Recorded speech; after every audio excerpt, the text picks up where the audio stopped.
Hello guys, yo, weekend is here. So ito na, excited na akong buksan ang mga dumating na parcel. Ito sila. So dito yung mga maliliit, yung mga box, and ito yung main star ko ngayong araw na to. Pakalaki. So alam niyo naman siguro kung ano yan. And buksan natin mamaya. So itong mga to is binili ko sa Lazada.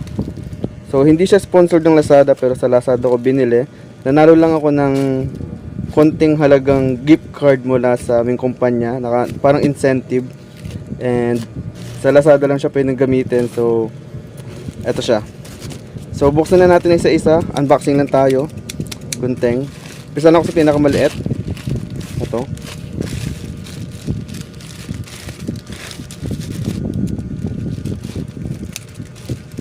So dito ko siya laging binubuksan kasi ginagawa namin basurahan to pag nakuha na namin yung laman. So ito, tadaan! So ito is mini bulb lang. So pakita ko sa inyo, testing natin. You know, ilaw. Adjust ko lang yung camera ko. Yan. Testing natin isa-isa kung gumagana lahat. Okay, dalawa. Pangatlo. Yun. And pang-apat. Yun, gumagana lahat. So gumagana. Pang dim light lang to sa gabi. So okay, not bad. Lagay ko muna dito. So yung cellphone ko naka-charge dito sa solar. Ganda yung araw eh. Then next, buksan natin to.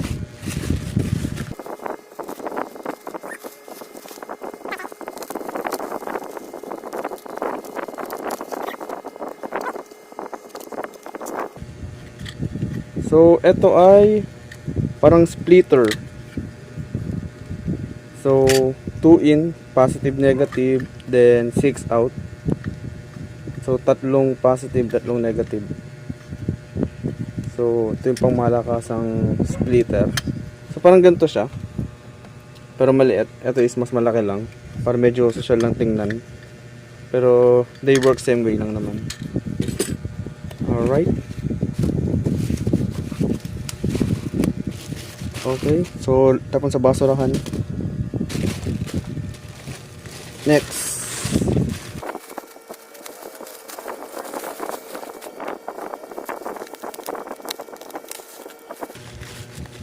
Oh, grabe naman itong balot na balot. And ito ay hooks. Ang dami ah. And isa ay screw. So pag gagamitin ko to sa mga ano ko, DIY na mga lamesa, shelves. So tabi ko muna. Okay. Next is ito.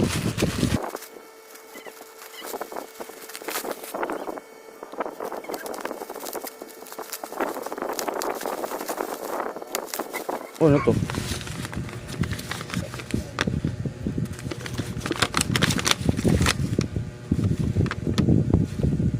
Ito yung mga binili ko. Okay. And ito yung mga product mismo. So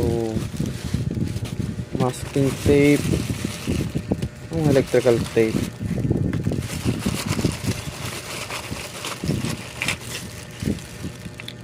elbow. So itong mga elbow is gagamitin ko para sa paglilinya ng 220 volts na setup. Well, not 220, yung mismong linya ng bahay. And ay, ang lit lang pala nito. Ito yung papel kong gulong para sa gulong ng ginagawa kong sasakyan. So mababa lang, pwede na, not bad.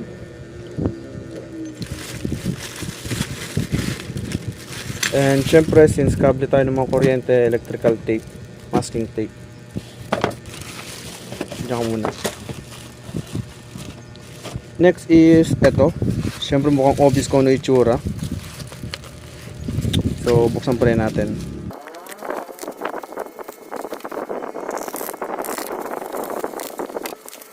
Okay, so wallpaper pang design sa kwarto. And itong wallpaper na to, ito yung gagamitin kong pang wallpaper sa gagawin ko lang mesa dito. sa ngayon, ito pa lang muna siya. Portable lang. Pero pag may lamesa na, ito yung gagawin kong wallpaper. So, puti para medyo maliwanag tingnan.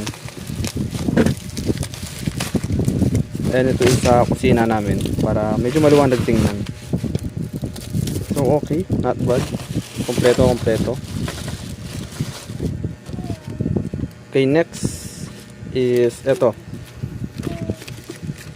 Buksan natin.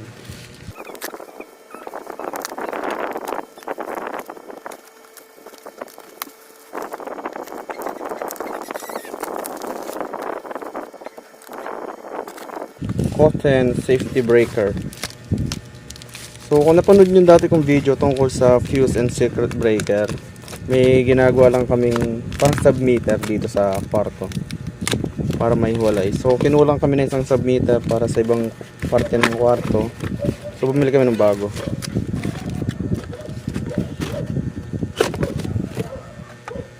So sukat niya is 20 amps. Pang 220 volts. Goods. Walang problema. Balik ko muna sa box.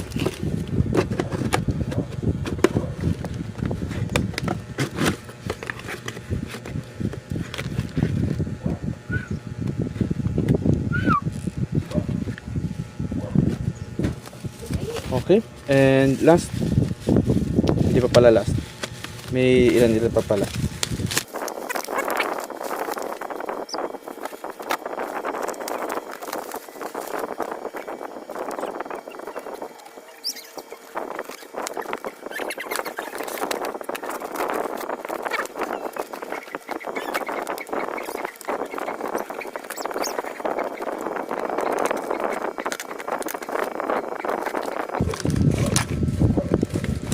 So, utility box and junction box.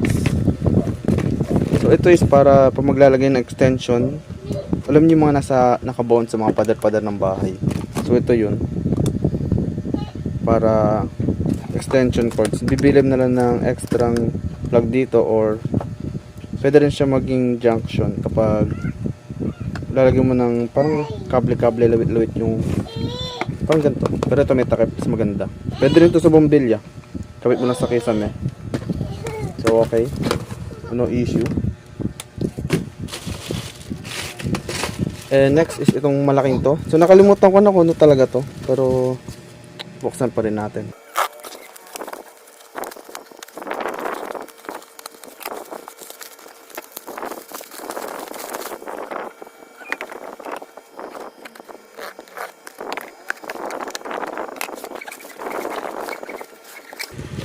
Uy, nice.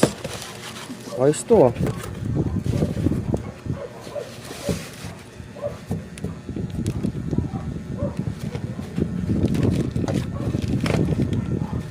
Okay, so mga nagtataka kung ano to. Ito ay circuit breaker din.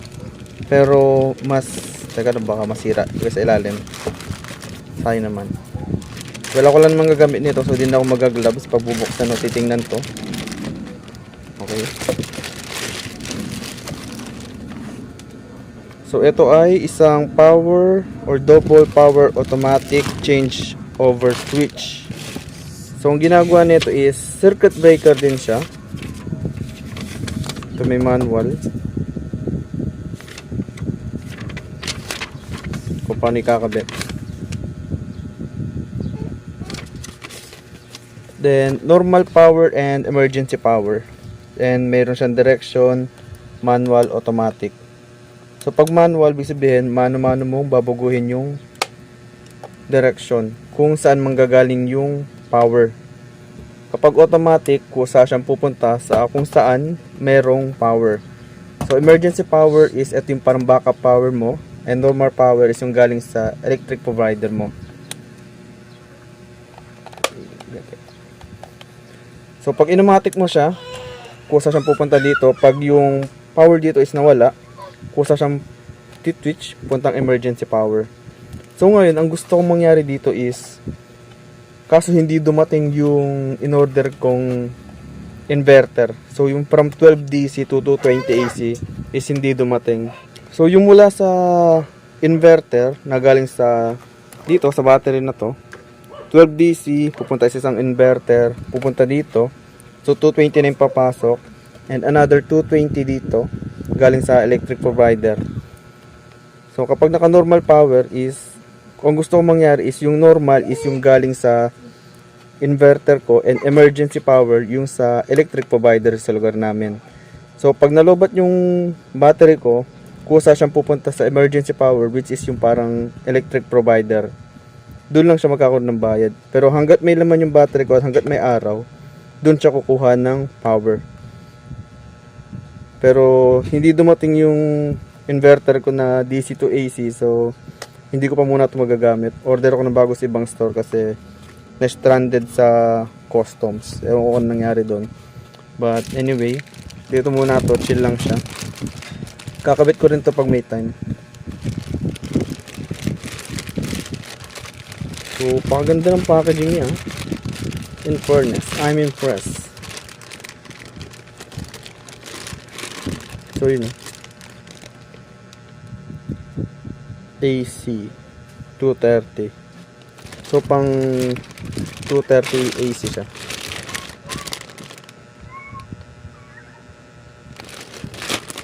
Okay, okay. Very good, very good. And okay, last but not the least, gel ko muna yung ibang gamit. Eto.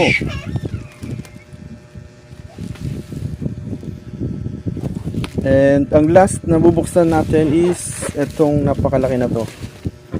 So, syempre, unboxing tayo.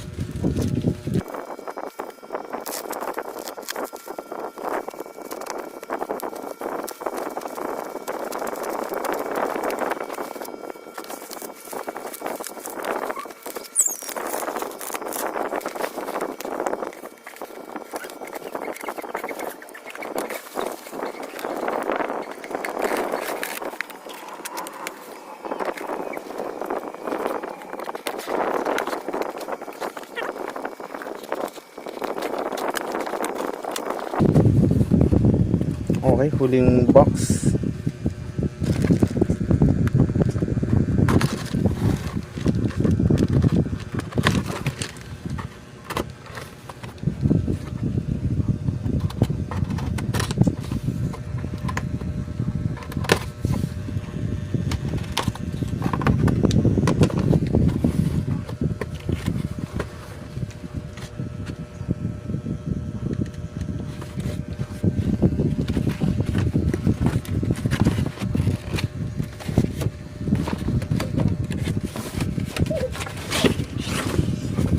Uy. So, parang naninibago, parang mas malaki to kumpara sa nauna kong binili na same store, same item. Or ako lang. So, okay, clear, walang basag sa likod. Ito yung clip. Specs, ito siya. 30 watts, 18 volts, 1.6 amps. Okay, not bad. Okay. Ouch, tuntog agad, nabinyagan. So kunting punas lang to, may alikabok, galing pa siguro sa stock room nila to. Pero okay na rin. Not bad, walang sira. May wallpaper, may bubble wrap, may karton, nakakarton din. So secured, hindi siya nabasag during shipping, and okay. So ito yung mga bago nating items, bago idadagdag sa solar. And eto sa 12 volts na ay 18 volts solar panel. So pwede na tayong either mataas na ampere ang bigay or mag-upgrade to 12 volts, pero pag-iisipan ko pa kung ganun nga. Then kakabit tayo ng circuit breaker. Ito yung para more tipid. Siyempre mga galing na sa solar panel yung iba nating 220 na gamit, gaya ng ventilador, bombilya, panghinang, maliit na drill. Then makakatipid na. Then to pang setup. So yun lang. So comment kayo kung ano yung gusto nyong unahin ko na next, para sa next video. Pero most likely ito i-install ko na to kasi hindi na makapag-antay na mapag-generate pa ng more energy, since alam niya magsa-summer and kailangan natin to, lalo pag nagkaroon na ng e-bike. Syempre more battery na kailangan i-charge, kailangan na mas malakas na hatak ng power. So yun lang, salamat sa mga nanood and next video mag-install na tayo ng mga gamit. Salamat, bye!